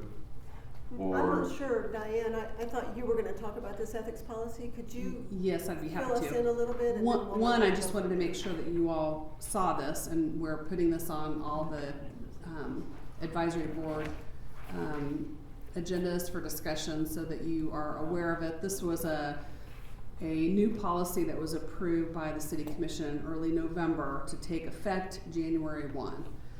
So it does cover you as a board member, as an appointed official with the city. And I just wanted to bring your attention to the prohibitions that are in section 1. So you're prohibited from taking any actions that are contrary to the federal law, local laws, or policies. Give special consideration, treatment, or advantage to any person that is beyond what's available to another person, soliciting or accepting any fees of value, and then it keeps going on about other things. And one thing as it relates to Dr. Gibson's request is item 5, where you may be representing another party in front of a board on which you serve, and that can create a challenge. Obviously, it's a very clear challenge when you are representing something by which you are getting paid or you have some financial gain. So this one is a little bit less clear than those kind of examples, but to me has the potential to create some of the same challenges. And in my review for this meeting of this policy, and then thinking about your other agenda item that you had, I would express a concern about that to the board. And the other thing is, we do utilize students for projects They don't know any of these details yet. all over the city, but but the challenge may be, does it make it appear that there is some advantage to, because a person is a member of the board, utilizing that opportunity? So, and that's a bit of the backdrop, but we did want you to be advised first on the policy, and then as it interrelates to, I think, what Dr. Gibson wanted to talk with you about, that's my concern. Thank you, I appreciate that. And it does seem like this is something that we should talk about, and not just, we can't just ignore that this applies to us. So, and I'm not clear how this will work with what I want to talk about this evening, but so let me just tell you what I had in mind, and then we can talk about whether or not we have some ethical problem here. How's that sound? And also, you may not be interested in what I'm proposing in any case, in which case the ethical question is moot, right? Okay, so we have among our charges to advise the governing body of the City of Lawrence regarding issues affecting the Lawrence Police Department, its policies, education, community outreach, and communications related to racial or other bias-based policing, and from the bylaws to advise the police department with community outreach opportunities involving racial or other bias-based policing. So I'm in that, I don't know, I guess I thought I was in a unique position to offer us an opportunity, but it might be that there is some problem, some ethical problem that I'm not quite seeing, but I can understand why we're gonna think about it that way. So the police department's former police chief, Khatib, had signed a contract with a company called Allegro. And Allegro did a study for the city and it came up with some findings, but there's some, I don't need to talk about that study particularly, but there were a couple of findings that might be of interest to us because they are about bias-based policing. The study itself doesn't give us much detail. I mean, it gives us some numbers, but we don't really know anything about what's inside those black boxes of bias-based policing, according to some very small samples from the city of Lawrence. So they, I don't think I'll talk to you about their methods. I don't think you care about that. But okay, so in their sample, they came up with 20%. Well, the main indicator here that I was looking at is a statement with which one could agree or disagree on a Likert scale, which is a 0 to 10 Likert scale, or 1 to 10 Likert scale. Lawrence Police Department bias is against you and your community, or you perceive a bias against you and your community. So 20% of white people out of 483 said that they did perceive a bias. 52% of the small number of African Americans who were interviewed said they perceived a bias, and that there was only a sample of 21. Or that was a total of 21 with that perception, I guess. Hispanics, 55% of 22, mixed race, 47% of 38, Native Americans, 44% of 41, and LGBTQIA, 42% out of a larger sample of 92. The total sample for the study was over 700, but that was mostly people who did a survey. It wasn't interviews, it wasn't those kinds of face-to-face things that might give you the more what's in the story, you know, what is the narrative here. So, so we basically have two populations in Lawrence that think that the police are, do not treat them fairly, or some members of these two populations think the police do not treat them fairly. And one is a group of people of color, and the other is a group of LGBTQIA people. So I am in a position to help us fulfill our mission, to advise the police department and city governments about how to improve these relationships, or what is the story here, to flesh this out a little bit, because the Allegro study really did not do that. I teach a class at KU. It's a field methods course. It's ethically guided, but students have to learn how to do research design. They have to design a particular study, and then they have to carry it out and analyze the data, and then they present the results. So it's a service learning project, so I've done a couple of these in the past with other city partners. And my proposal was, when I talked to Tony about it and I talked to Diane about it, was that we might, that the class might look to the board as a partner, so we could flesh out some of the Allegro study data as a way for us to fulfill our charge. So I have other options in my class, so don't feel like you'd be leaving me high and dry if we felt like there was an ethical conflict, or that this wasn't going to serve us in a good way. In a way that would be useful to us. So I just put it on the table as an option for something that we could do. I'm sorry, what? I want to see the ethics policy more. Oh, okay. Yeah, but go ahead. So let me answer a question or two, and then you may have some questions. The partnership would entail very little of our work as a board. A representative of the board, which could be me, or it could be someone else, would communicate with the students about the needs and interests that concern the board with regard to community police relationships or bias-based policing.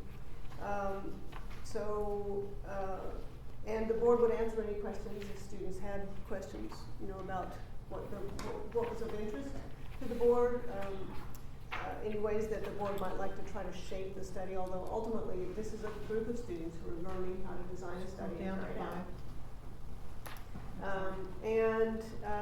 At the end of, and in May, early May of 2019, the board would receive the report from the students. And that's really all that the board would be obligated to do.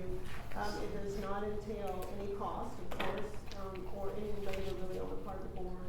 So it would just be a volunteer effort on the part of the students that could serve some interest. But then we have this number 5 up here in the new ethics policy, and I don't know how to think about that. I will appreciate all of you reading it and thinking about it with me. My immediate thought when Dr. Gibson and I had a discussion about whether this could be an agenda item for the board. The students at KU are going to take this class regardless of what the board does. Dr. Gibson is going to teach this class regardless of the subject.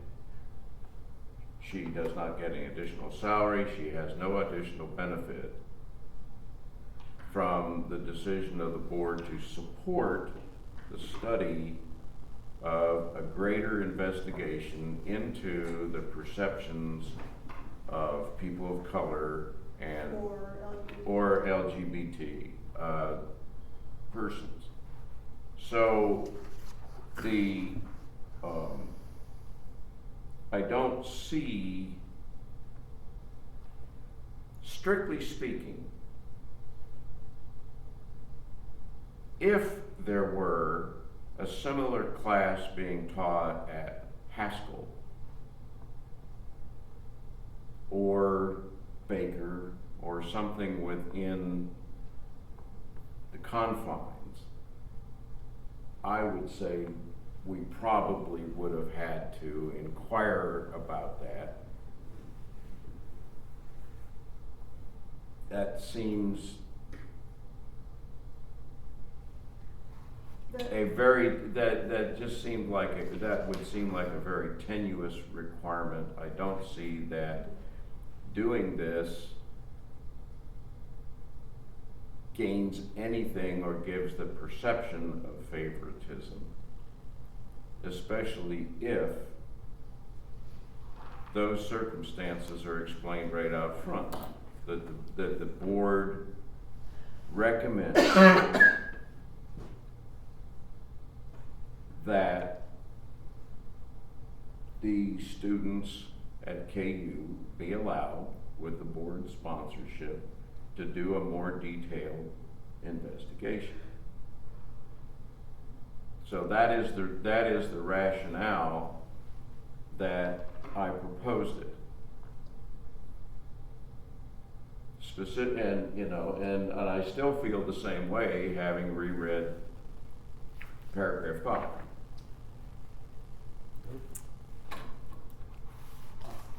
I have a question, Diane. Is your concern the representation, or the representation by Jane, but that would be her representation of a third party? Yeah, I have several concerns. One I haven't articulated yet that's not related to the ethics policy, but I think there's two potential problems with the ethics policy. One is and again, some of these things are subject to interpretation. Under the prohibitions, number 2 that contemplates giving special consideration, treatment, or advantage to any person beyond what is available to another person. And then the other one that I would have a concern with is the number 5, the representation of a third party or entity appearing before a board that you serve on. Yeah. The other concern when Jane and I visited about this in October before this policy was adopted, my concern was that anything that is being conducted on behalf of the city needs to be very carefully set out in terms of its scope, its methods, etc. There were a number of problems with the Allegro study. The section that you cite specifically, one of the great problems was it is not a scientific sample. It was not done in a scientific manner, so I'm not sure what exactly it tells us. Which is the reason that we would do this at all, because we can't know what that means at all from the Allegro study. But how that study was done wasn't articulated well in the agreement between the city and the consultant, and I think one thing that we've learned is the lesson that has to be very clear as to what the city is asking for whenever there's anything that's representing the city. And we talked about the importance of taking such proposals to social scientists to review them. So you could, and the possibility that the city might create a board to vet those proposals because nobody noticed that they didn't give you a good sampling True, frame true. or anything. I mean, Yes. no one read it who would say, wait, you shouldn't spend 20 grand on this. We certainly This is not 20 cents worth of work. we certainly agree with that. So, so those are my concerns, though. I think that yes, we have KU students do a lot of work. If we had a different class that did something like this, I think the thing is you wouldn't have the connection with a board member that is overseeing the work and the study, and I think that's what draws the concern with the ethics policy and as it relates to that. When you were reading it, that second point seemed to be more an issue for me because in terms Number of 5? fairness, in the Number point 2? number 2, Okay. give special consideration, treatment, or advantage to any person beyond that which is available to every other person. Who gets So it's the not advantage? to get around it, what we would have to do is we'd have to post that this board wants a study like this done, which classes at KU want to do it, and then if we have 2 classes, then it would be a then it would be a non-conflict. Well, that may take care of that issue. I think you still have the issue of Dr. Gibson appearing before this board representing the other work. That's my concern. I got a question then. What would be unethical about Dr. Gibson conducting this study or her class conducting this study, and they simply come in and share the information with this board if the board chooses to hear it? I don't see the ethical problem with that. If I were representing somebody that, I mean- let's say a complainant, let's say I was an attorney representing a complainant in one of those cases, I would be the third party representing somebody who was coming before this board in a very particular way in which we have some authority, some power. What I'm proposing here has none of those elements. Yeah, you're just sharing information, as I understand it, isn't that right? Yeah, and there's no real advantage that accrues to anyone except to the board who is charged to try to learn more about this community, to advise the government. And the study would be complete in May, you said? Yeah, they have to because it's a one semester deal. I mean, it looks to me. This is not ambitious, this is very modest because these are students who are learning how to do that job. Do this field. So there's no attempt to replicate the Allegro study and we won't charge the city 20 grand to do it. Well, it looks to me like we're charged with doing all this outreach and, and they come to us and say, we've got this information we'd like to share with you. I don't see how that creates an ethical problem. My advice would have been that as we think about it, the issue would be if we generate some data, there could be issues with that. It's an And- academic Well, study, it's we not. No, but share people anything. will Students quote will. it. People will quote it. People will talk about it. It's And if you have done just it- like any other academic thing. It's a KU project, it's a KU study. It doesn't reflect the approval of anybody. But the data is out, so people will talk about it. Say, there was once a study done which showed these were the countries. I think the issue like we are here, saying for the Allegro study. I don't know why we Ms. wouldn't Stoddard, want isn't the transparency on issue, these issues. Why isn't would we the not issue the want word transparency? sponsored? I will. In other words, the issue would be that the board sponsored this, or it was done on behest of the board. It's not really. No, and we don't think of it that way. As anthropologists, we think of it as it's a So here's, partnership. So But the class partners with some organization that benefits from the work of the class. I mean, that's how it's done by all these different surface learning courses at KU. I just think it is difficult to separate under the circumstances of having a board member that would be directing the study. Even. On the other hand, Dr. Gibson's free to conduct a class Yes. into whatever Yes. that she Yes. believes it is. Yes. And it doesn't have to be under the auspices or the like. And as Bill said, at some point in time, Dr. Gibson can offer to provide the results, and it has no connection.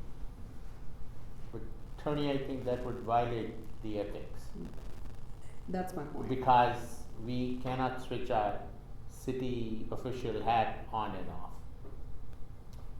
If you are, you are. Right?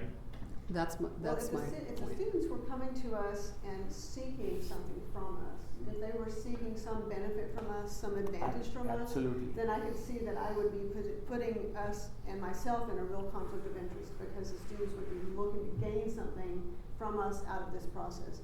But they're just gonna give you something, they're just gonna give us information, they're gonna give us data. They're gonna read these, they're gonna collect these narratives, and they're gonna interpret them and bring them to us. And then we can do whatever we want to with them, which includes just throwing them in the round file. You know, you can say, well, they didn't really do a very good job. Well, maybe We don't that really- doesn't come to us, maybe it gets posted somewhere in, through the journal or something, I don't know, maybe it posts elsewhere and we're. Regardless of any action taken by us, That can happen. Dr. Gibson is going to conduct a class, and she's still going to be a professor at KU. Yep. So there's no advantage. The question is, what is the subject that, and is Dr. Gibson creating a conflict with the ethics policy as a member of the board?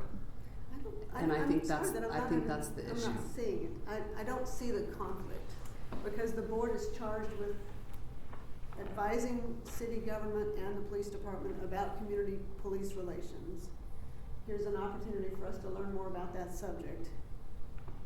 I don't see it as a conflict so I much as an think- opportunity to do something here. I think if everybody might step back from the current situation that's in front of you, because I think oftentimes when you have that, it clouds the issue to some extent. But if you had someone who was on the board, who wanted to do a project that they were guiding, and they were that they had control over information that came back to the board. I think the concern is with that person's position on a board, their reporting back to this board, or their involvement with something that is in the purview of this board, would carry a different weight than someone who was a professor that had no relationship with this board. And I think therein lies the challenge with how the ethics policy is written, in terms of the wearing of two different hats. I think as was stated, that it's difficult to both be a board member and do the other thing without creating a challenge with the ethics policy. Well, the I only keep way I thinking to can think of- myself, if Dr. Gibson had put the fact that she has a cultural anthropology class that is examining race and relationship between disadvantaged groups and the police force, if she had put that on her qualification in volunteering for the board, it probably would have been a gigantic upcheck in selecting her for the board in the first place. But you have to make decisions and you have to split hairs, and I certainly respect that. I think it would be a terrible lost opportunity, especially since it's free, no additional tuition, no nothing. But as you say, the crux of it is what I'm calling sponsorship, which is, maybe I don't have the right legal term.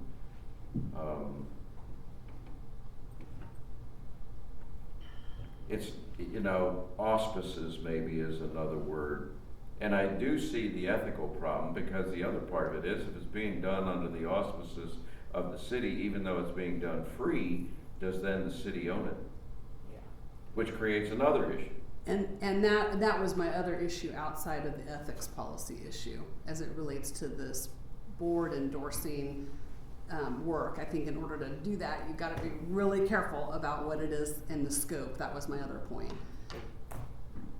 I still don't get if Dr. Gibson conducts this class and they do whatever they're going to do, and they come in and say, we'd like to present this data or information to you, maybe at that point in time that we need to talk about ethics, but I don't see how that's an ethical problem.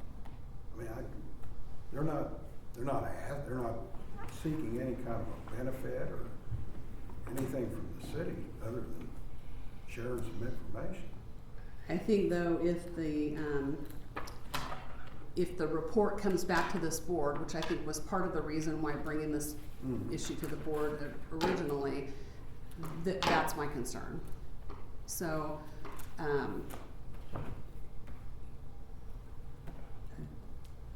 Would you have Well, been as said enough. concerned if it were a study of I don't know, Efficiency. the effect of pigeons roosting on the courthouse lawn? I mean, would that have been the same kind of problem for you if it had been that sort of a study that would benefit the city in a different way? The difference in that example is it has nothing to do with this board or the topic of this board, the purview of this board. The suggestion of the study that was that you were suggesting has to do directly with the work of this But it board. seems then that you're prohibiting any study that this board might want to conduct to try to understand these issues better. And if that's the case, how are we to prepare ourselves to advise governance and the police department on police-community relations? That isn't my suggestion, but I think you do create a conflict as a board member if you're the one conducting the research. I think that's the distinction.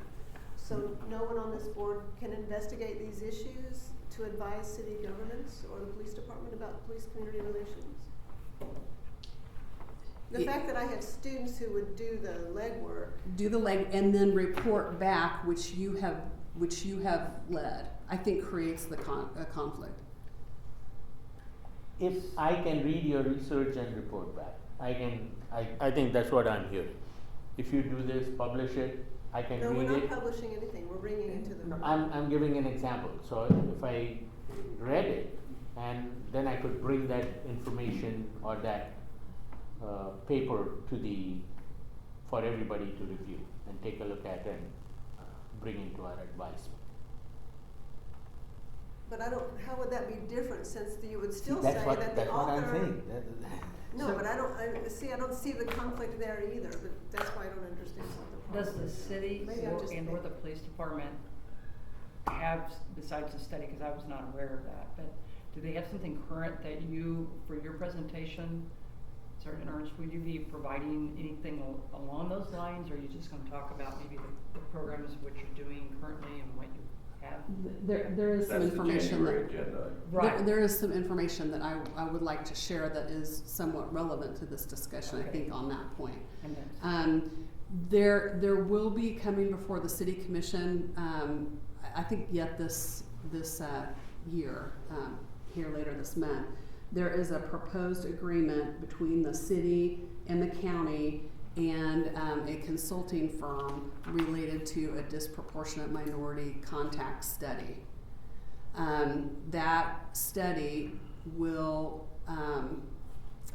provide a lot of great data about car stops, pedestrian stops, as it relates to potential racial bias in those stops.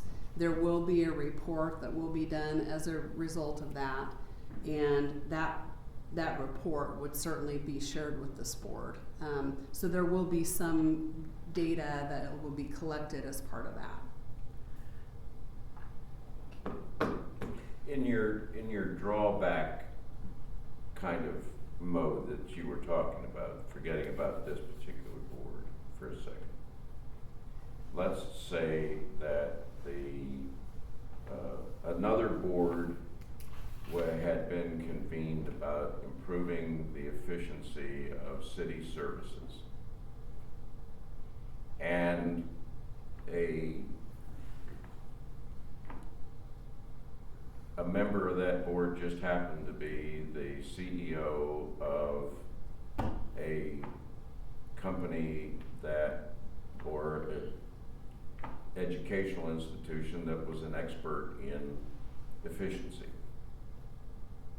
and volunteered it for free as a gift to the city. Would that using that example rather than something that's touched with sociological import, would just the issue of efficiency and reducing cost and having the same kind of study done, do you see the same kind of ethical problem there?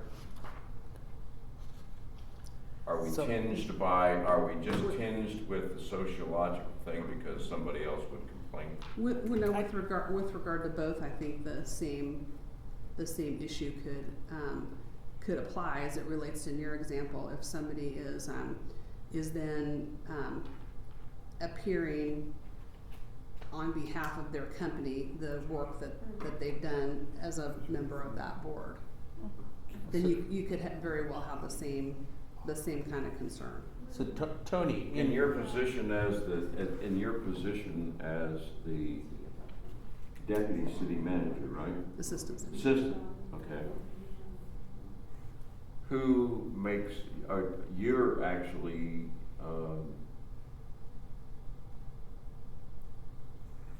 authorized, empowered to make that thing as far as the ethic is concerned. Or is that something that goes up to the city council?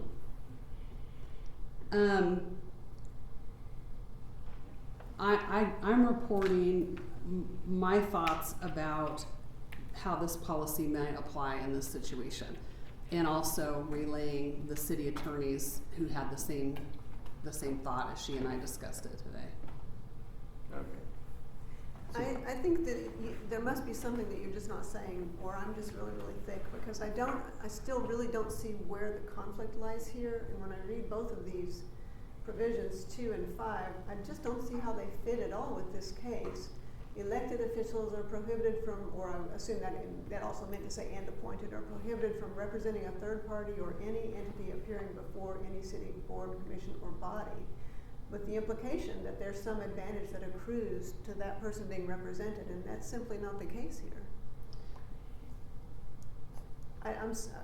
What is it that you're not saying? You said that there would be something about me, I would bias the results of the studies. I think also a person does have the ability to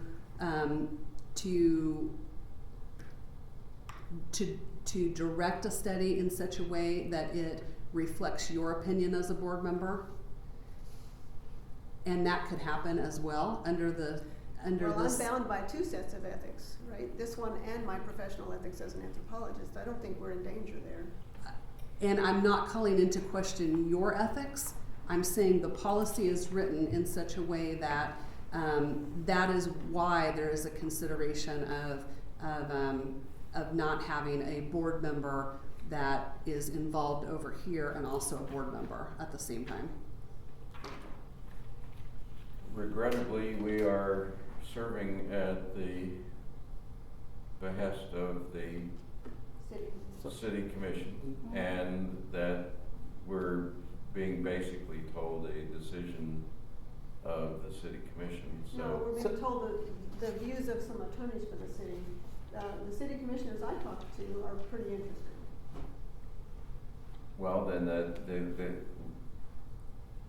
Can we get a definite? well, I don't know procedures inside the city. But is this something, for example, that Dr. Gibson appearing before the council or carrying this a little bit higher, even though it's uncomfortable or impractical, whatever adjective you want to throw in I think it? the real issue here is whether or not the board has an interest, because in fact, I have other options. We don't have to go to the mat for this. If this is of use to us and we think it's of value, I think we would have support from the city commission to do it. I also take Diane very seriously, and I respect Diane's point of view here. I can't see it in this case, but that's probably just me. Maybe you all can see it better. Either way, we can do this or we can not do this, and my class is gonna be all right either way. Yeah. Well, I guess as chair, I'm saying we've reached the point where your opinion, your side of the story has been said, and perhaps in the interim, wiser heads will prevail and give us a change in ruling. Okay. But I don't see any further, I don't see any additional thing to be gained by continued discussion at this point. Tom, you should come. Yeah, just real quickly, so, let me just, I don't understand the assignment or what you're doing. That might help me understand a little bit better. What is it that you're doing that you want to have happen? In my class, do you mean? Well, I teach students field methods, and that means they learn how to design a study and to carry it out ethically. They actually carry out a study, and they do it in partnership with a community organization. Usually, we did one with Just Food, we did one with the Baker Wetlands over there, and then they present the results of their study at the end of the semester to what we call the client. So the board would be a client. But from the point of view of the students, they're learning how to behave like ethnographers, like anthropologists in the field, to gather information, to interpret that information, make sense of the world through that ethnographic lens, and then to report those findings to the client partner. Okay. And then a couple questions real quickly. So we are appointed we are appointed. Okay. Yes. So we are included in this, and this ethics policy is for all Yes. Yes. appointed volunteers. Yes, Okay. all advisory Just boards. wanted to clarify Yes. that. Okay. Okay, so I have two different takes on this. The first is, I think any best practices or any knowledge whatsoever, we should be able to receive, okay? Now, I could see a little bit of a conflict in that this is you are a member of this board, your students will be coming here. The advantage there is the students have access to this venue based on your position here. Well, it could have been anybody else, I guess, I teaching that class understand. and doing the same thing. So, Right. yeah. That's kind of where I see something a little fuzzy. We could agree to partner with another faculty member who is not on this board, for example. Sure. That would work, They would yes. still come here if we had agreed to I partner with Present. understand, Right. yeah, no, and again, that's just what I'm thinking, Yeah. where it could be a little fuzzy.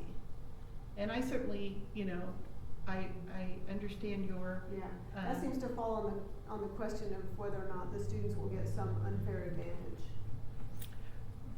I mean, that's Right. number 2 up there. right. Your students will get unfair advantage. That's, Uh-huh, yeah, yeah, that's as the opposed question. to, Yeah. different other students, right. Well, I- no other students wanna do this. I but okay. understand. Oh, lucky them. But I mean, if you weren't on this board, they may not be coming into us. Does that make sense? But because you are on the board, they are. Well, Is that because fuzzy I'm on or the is that? board, we have an opportunity to learn something that we wouldn't Yes. otherwise be able to learn, Yes, right? I So- And you understand can look that at too. from both sides of that coin. Yeah, absolutely. So Does anybody see any advantage to additional discussion because we're repeating ourselves, I think now? Okay, I will stop then, okay?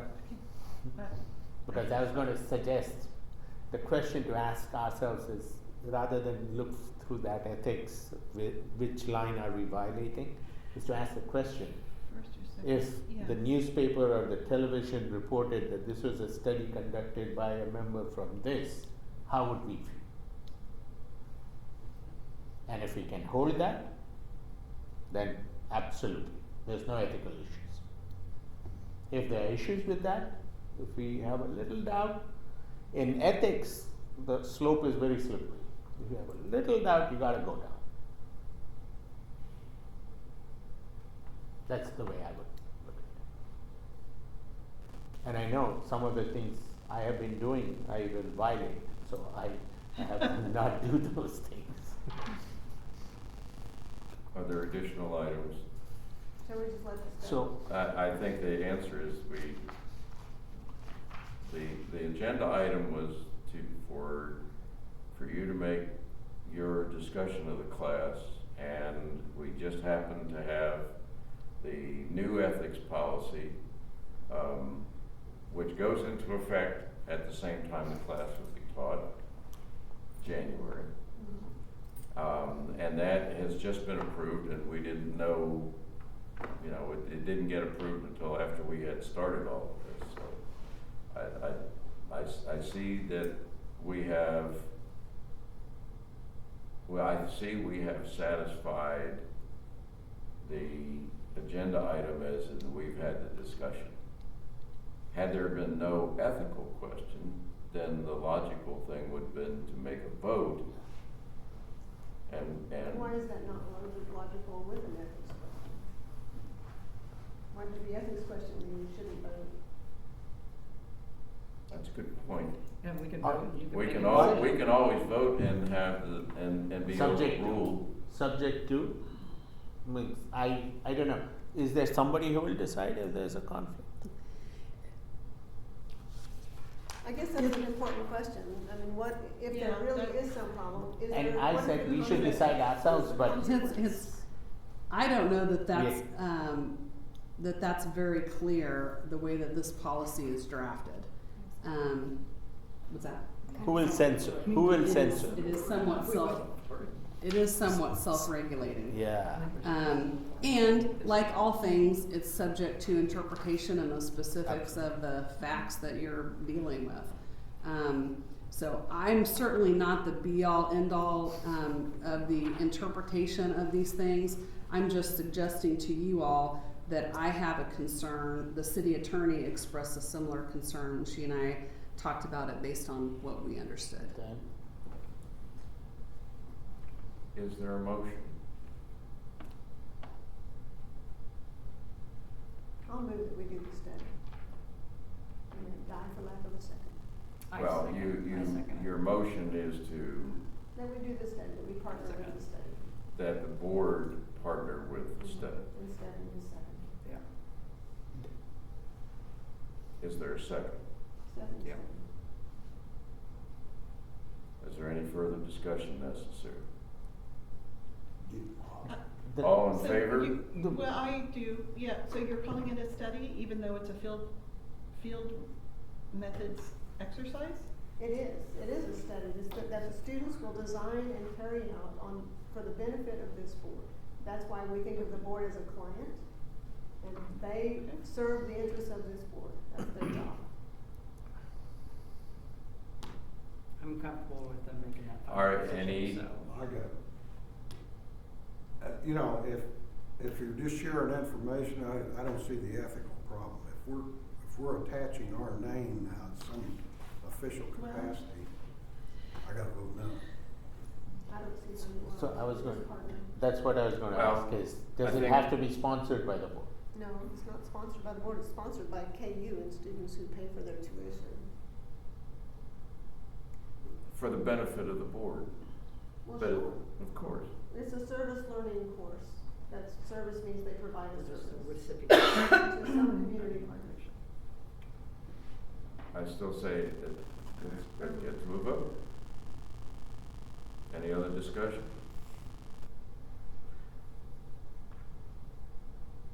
Please, Jane? no, I was trying to say, we had intervening discussion, so could we please hear the motion again? That the board would agree to partner with the students in Anthropology 462. I second. All in favor? Aye. 3. All opposed? It's 3 Aye. or 9. Do we have abstentions? I'm gonna abstain because I just don't fully understand and I have questions, so that's. Well, I'm gonna withdraw the proposal. I appreciate the discussion, and I certainly appreciate your input, Diane. I think that the students deserve to have a partner that's really on board with the work. And so we have other options, and we'll take other options. And my vote of abstaining had nothing to do with the value of education, of course. Of course not. It really didn't, and I think it's wonderful, but it does have, I guess I'm taking my role with the city a little serious, because it's bigger than I am and I don't understand it, so, in all honesty. Obviously, I Yeah. take my role here seriously as well, which is Yeah. why I thought this was an And I would opportunity for not us to do suggest- something yeah. that would be really useful. Absolutely. But I appreciate the discussion about ethics, and this does complicate things. Mhm. It certainly Yes. makes things. It does. I mean, I can't quite get my head around Yeah. how this is an ethical conflict, but I appreciate the fact that intelligent people can disagree. So we can move on. Is there a motion to adjourn? God. I move. You got a motion to withdraw. You Do already we got it. have to vote on withdrawing? No, I'm No, just not gonna no. do it. so. That's we- easy. You can vote on Did we- it, but I'm not. We're not. I don't think we have to vote on that. No. But we're adjourned. I- I move we adjourn. Second. All in favor? Aye. Yes, please. Thank you. Thank you all. Thank you. And thanks for hearing me. Yeah.